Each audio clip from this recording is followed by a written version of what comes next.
is up, YouTube, and welcome back to Tactical Newbie, the channel where a newbie like me gets into all things tactical. With the funny movie introductions out of the way, per usual, like we always do, let's go with, or at least lead into today's video.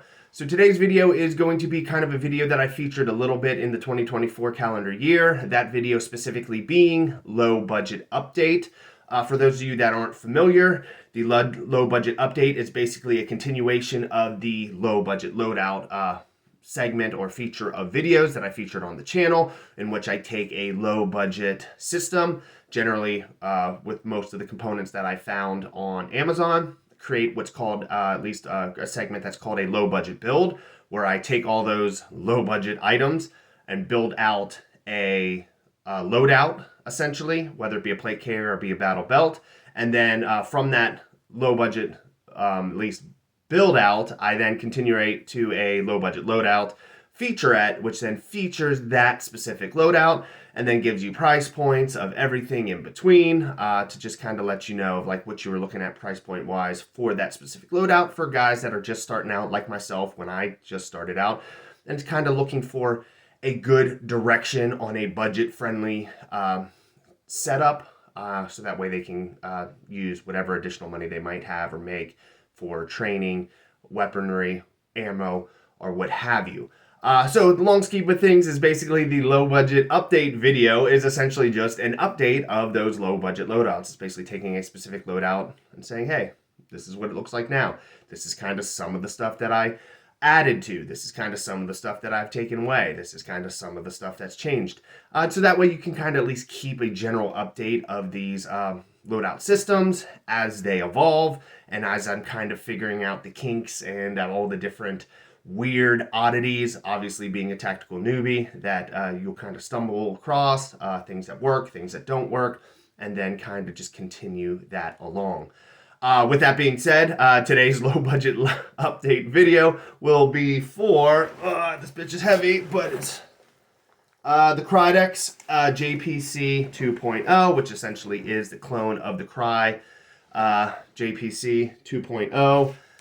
Cry JPC 2.0, and then the Dotacty belt, which again, this was one of kind of my more featurette loadouts, at least the belt was. The Dotacty belt was previously assigned to my, at least to my Crusader 2.0, which I kind of featured on the channel a little bit. I kind of redirected that into other things. Redemption Tactical Crusader 2.0, excuse me. I kind of repurposed that to other things, more along the lines of working out. I've put some workout plates in it, and I put basically some additional weight in the backpack that I attached to it. You'll see kind of a little bit of features for that video in the future. But that's kind of what I repurposed it for now, because my existing plate workout plate carrier setup, or at least weighted vest, is kind of falling apart, so I needed something new. But with all the rambling out of the way, because I know this was very, very long, and I apologize for that, let's get right into the video, and I'll see you guys on the other side. Alrighty, and away we go. So the price for the Krydex JPC 2.0 loadout before its upgrades was $217.62. Main reason why I want to get that out of the way real quick is because this is probably one of the feature plate carrier loadouts or systems that I did not at least offer a video featurette for. Or a budget build video of any sort. I essentially kind of scalped some of the items from the Redemption Tactical Crusader 2.0 plate carrier that I was currently running and currently had my level 4 plates in, and had that kind of built out as kind of like my base go-to low budget system, and essentially scalped the shit out of it and brought everything that I saw of value or importance over to this Krydex JPC 2.0 plate carrier, just because of how much I liked it right from rip. As soon as I bought it, I just kind of was sold for it. And then from there, with the items that I did scalp, I did then purchase a couple additional items down the line to kind of help round out at least the system within itself to kind of suit to kind of the best purpose I was kind of aiming for, which in all transparency is to kind of have this as kind of a max ammo style loadout. My ideas behind kind of building this kit out was kind of to have at least the highest availability possible, carrying the most amount of ammo possible. Of course, keeping in mind that, of course, you know, for every magazine I do carry, or for every little bit of ammo that I do carry, it does increase the overall weight of the system in entirety. So of course I'll get probably from a mass variety of the comments, guys in the comment section, basically saying that, you know, ounces equals pounds and pounds equals pain, and give me the whole rundown about how, you know, this specific kit is too heavy. Full transparency, I do quite a bit of training in my 25-pound plate carrier, and I am in the at least into the next transition, which is going to be putting two 25-pound plates on my Redemption Tactical Crusader 2.0 plate carrier system, and having that kind of be a set up workout plate carrier to kind of step up from my currently deteriorating weight vest that I currently have, the 25-pounder. But the long and haul of it is that I'm trying to train my body to obviously be able to acclimate to as much weight and carrying as much weight as possible, so that way that in the instance, the very vast hypothetical instance where I do need to carry some of this weight, I at least have the availability. Because at the end of the day, two of the most essential items that I have on this plate carrier system, which you'll see, is both the items needed to make holes, and then the items needed to essentially plug them up. So I got a crap load of you know, IFAK, and I'm trying to really build that up. I know people are going to tear into me about this system having the cheap Chinese tourniquets. My good tourniquets are with my good plate carrier, with my Faro Concept Slickster. This is kind of the secondary kind of backup that I also probably will be kind of just dabbling with airsoft and stuff like that. This is not my direct go-to. This is just kind of my favorite low budget system that I do like. So I am kind of LARPing in that nature, but for all intents and purposes, for anybody to be like, oh, well, how are you going to worry about medical and then have these cheap TQs, you know, isolated throughout your plate carrier system? As I stated before, I'll state again, these are just kind of backups. This is just kind of my second go-to. This is not my first. This is not my first line when it comes to if I was going to throw on a plate carrier system for whatever the reason might be. That would be my Faro Concepts, which does have all the necessary and required IFAK gear, including Cat 5 tourniquets that I would need. So with all of that out of the way, rambling aside, we kind of can cover the base of some of the stuff that I did kind of showcase during the rambling. I did have my drop pouch that just had a wide assortment of different type of knickknacks, whether it comes to pain medication, a flashlight, nylon rope, a couple different things. Obviously my front placard has the availability to carry 6 magazines, which is one of the highlight features of why I kind of like this specific setup system.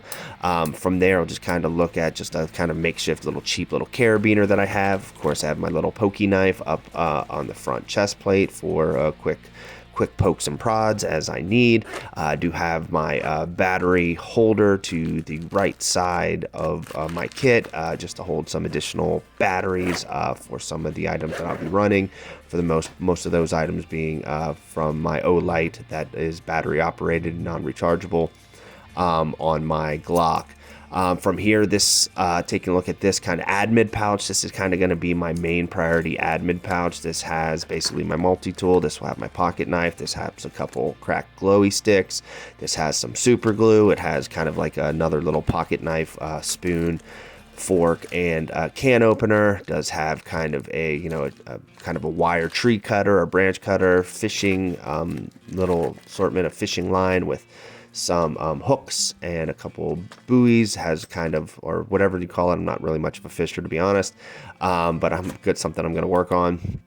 Does of course have, just a very wide assortment of different types of ways to obviously ignite a flame if I need be. I have a little don't touch me whistle, just in case I get attacked by a bear or a man with with bad intentions.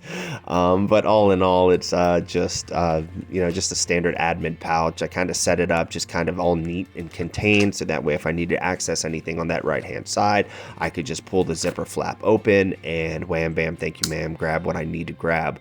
All things considered though, it is a pretty decent layout. I do like how neat and organized I kind of had everything from the rip. Yeah, it's like I said, just a standard admin pouch. And from here, we'll just kind of wrap up with just kind of taking a look at some of the finalized items that I do have in this admin pouch before going into the intermission. So from here, just kind of showcasing my multi-tool, which is a couple little standardized hand tools, as I completely yeeted that little mini screwdriver.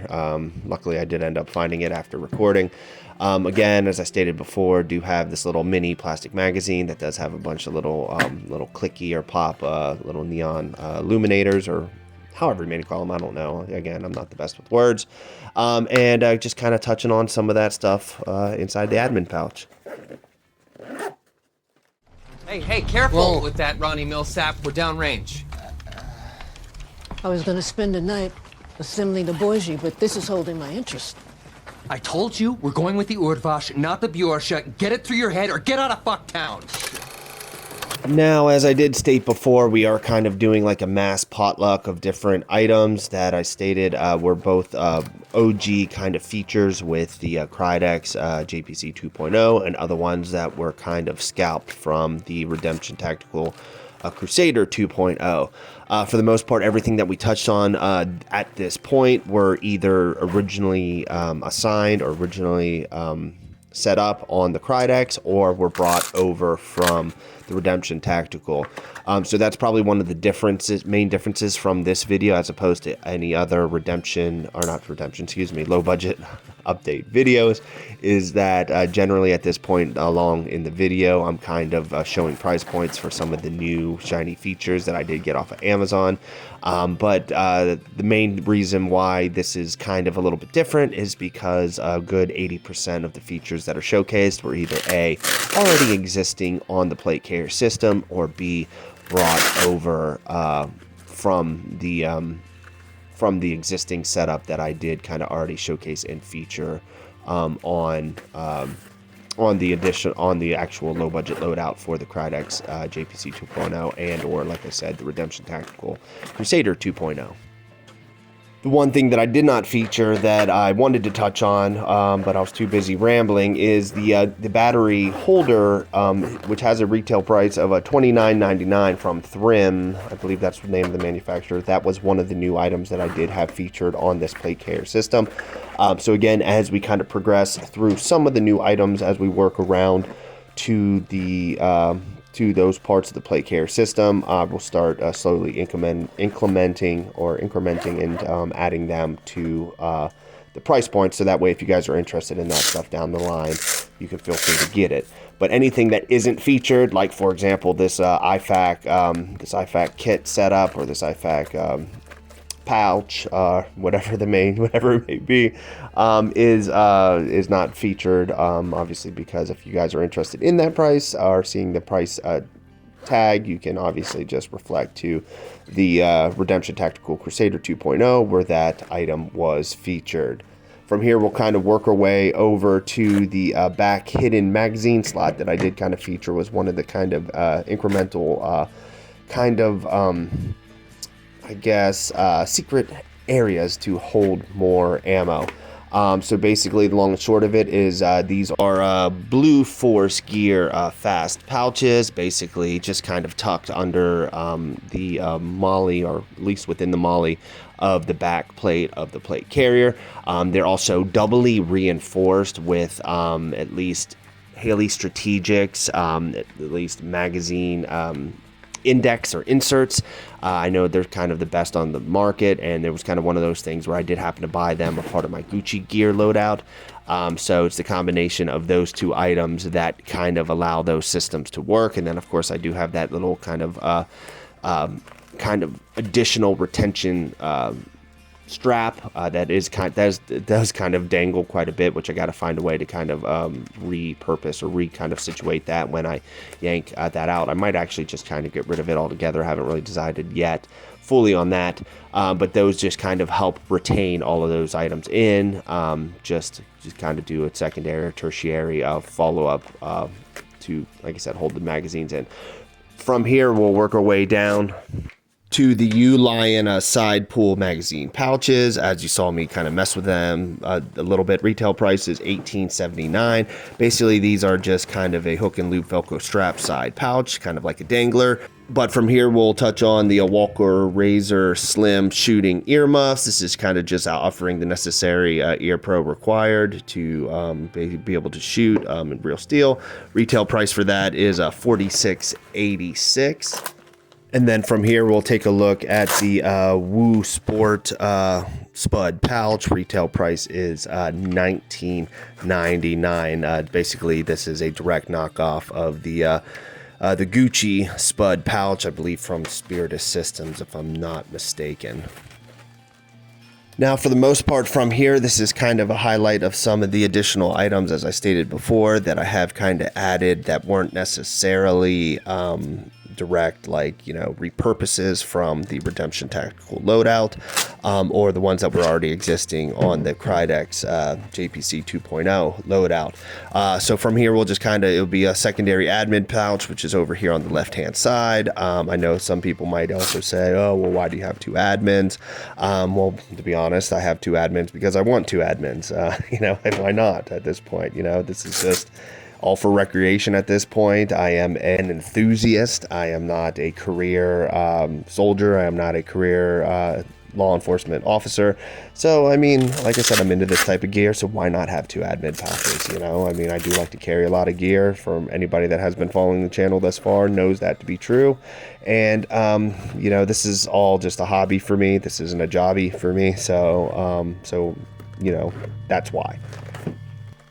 But yeah, with all of that out of the way, we'll just kind of touch on this secondary admin. It basically just has kind of a write-on journal for any type of recording. If I did want to take this bad boy to the range to do any type of, obviously, performance recording, to record shooting performances or anything like that down the line.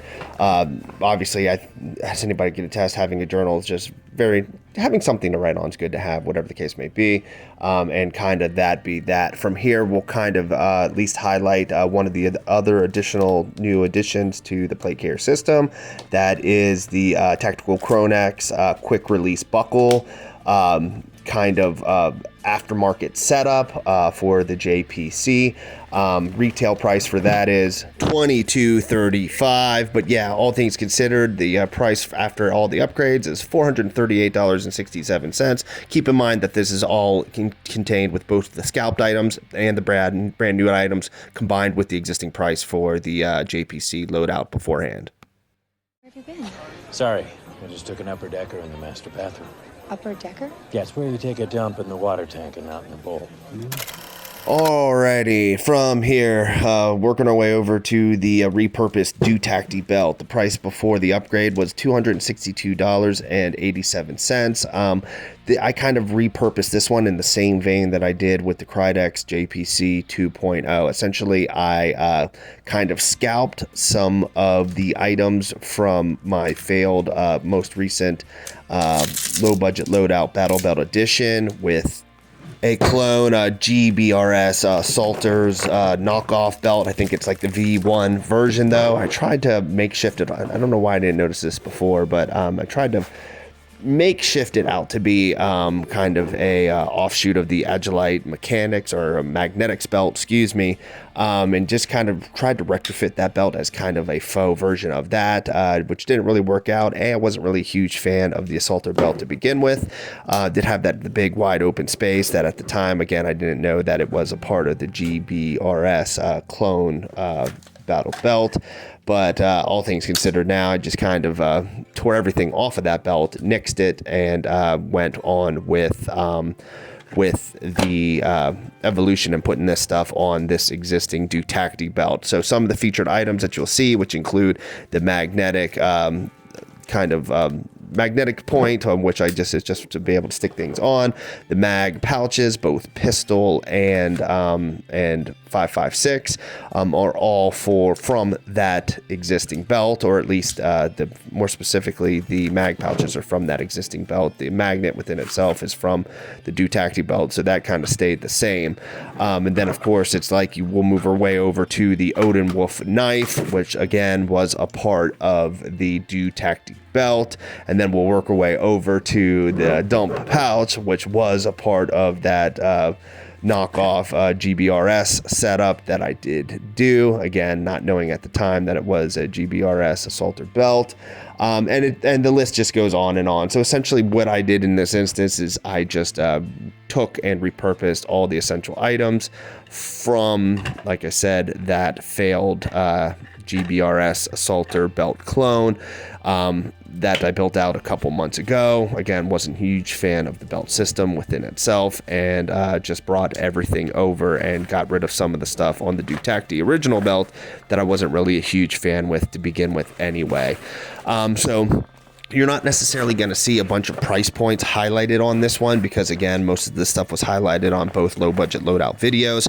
So if for any reason whatsoever you want to get the screenshot of what those prices were in for the total calculation of the belt, feel free to reflect that those videos for that. But for the most part, like I said, this was just a full scalp job. That's actually kind of one of the primary reasons why I did not kind of feature this as a budget build video, because at least in my mind, this setup within itself wasn't in itself a budget build, because all the items that I bought, they weren't purpose built or purpose bought, excuse me, for this specific loadout. They were basically scalped from two purpose built loadouts to kind of make, in essence, a super belt, something that kind of took the best of both worlds between two subpar belts to begin with anyway, to kind of wrap up and provide, in my mind, in all intents and purposes, a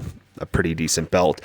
One of my favorite highlights, though, that I did highlight on the initial build out for the GBRS clone was the T-Rex Arms knockoff first aid or med 1 pouch, or however they may call it. It is pretty neat. Look down the line for me to do a tactical comparison video of that pouch within itself. It is pretty much, in all intents and purposes, a direct clone of the T-Rex Arm variant. Aside from that, as I'm showcasing and showing off my airsoft pistol, which, by the way, the real steel one's on the Glock loadout, or at least not the Glock loadout, the Gucci Faro Concepts loadout with the Wilder technical belt. So that's why I got the airsoft on this version, again, because this is not going to be my first, go-to for response. Do have the Safariland cloned as well with the gun and flower holster mount configuration. Do keep in mind that you will be seeing at least some tactical comparison videos down the line, at least showcasing some of the similarities between the knockoff Safariland variant that you can get on Amazon that come from China versus the OG one.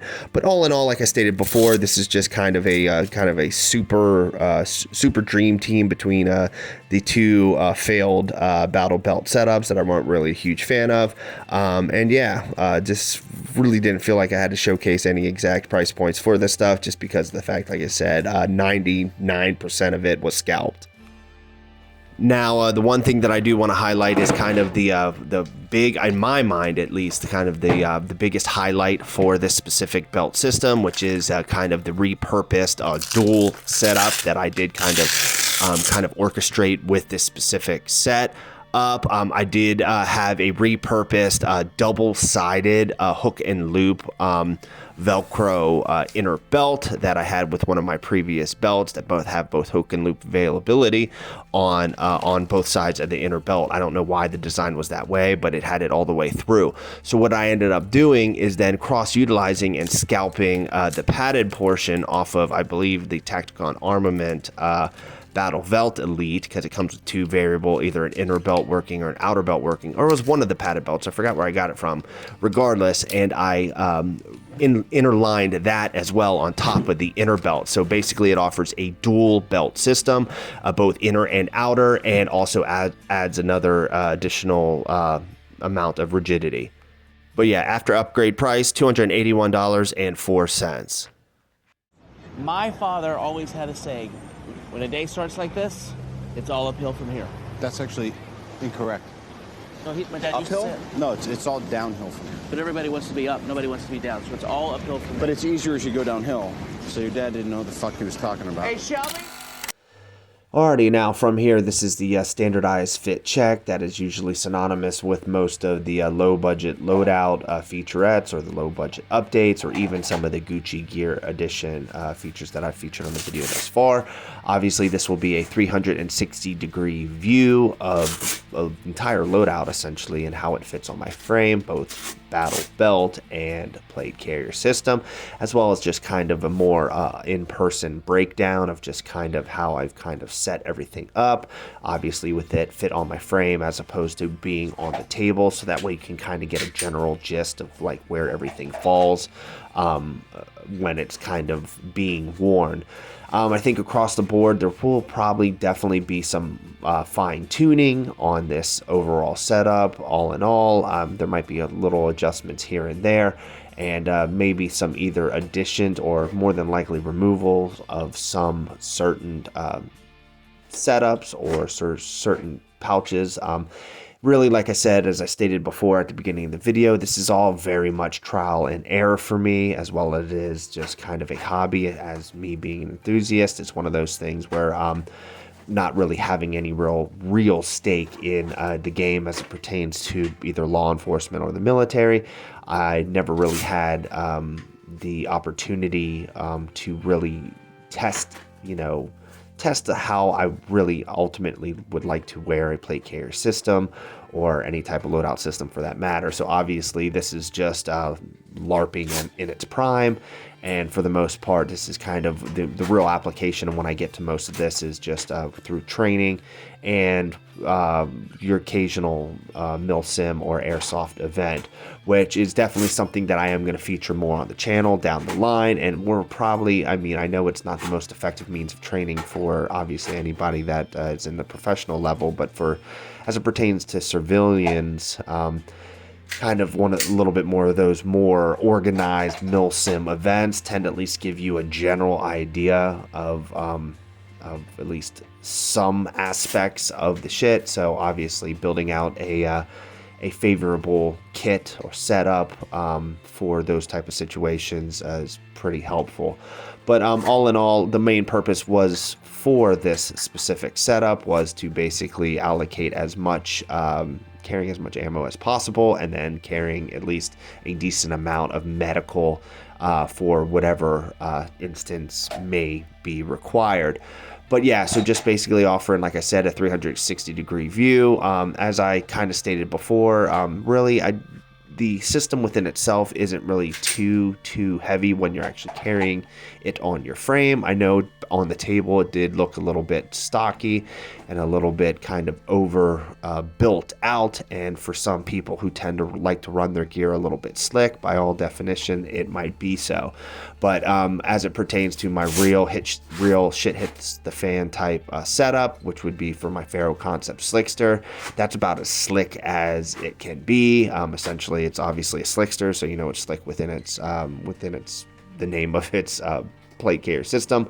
But then obviously with just basically just a couple of the essential items, roll one med pouch, and basically the dope flap at the front, and then you have the elastic cummerbund on the side, so it doesn't really have much of an availability to molly on additional items on the side of the cummerbund or anything of that nature. So really, as I stated, the slickster within itself is pretty but much as slick can be, so it allows me kind of a little bit of the luxury to kind of build out a kind of a heavy set, kind of filled out system, because the reality is I already have my slick system pretty much built out exactly how I like it for the most part, other than maybe a minor addition here and there. But after just kind of doing a couple more spins, 360 degrees, the one thing I will kind of highlight is that little flap, which I did kind of touch on at the beginning of the video, the retention flap for the magazines at the back. I just got to find a way to kind of tuck that behind or in one of the side parts of the cummerbund after I pull the mags out, because obviously once the mags are pulled, it just kind of hangs around. But yeah. You been? My dogs were supposed to be here 40 minutes ago. Now I hardly have any time to primp them. Don't worry about a thing, Mrs. Noogieburger. Noogaborn! Born. These pooches are not going to need any primping. You know why? I'll tell you why. Because I bathed them and I clipped them myself. And I stand by my performance. Keyshawn Judge, 3 p.m. Ring 1.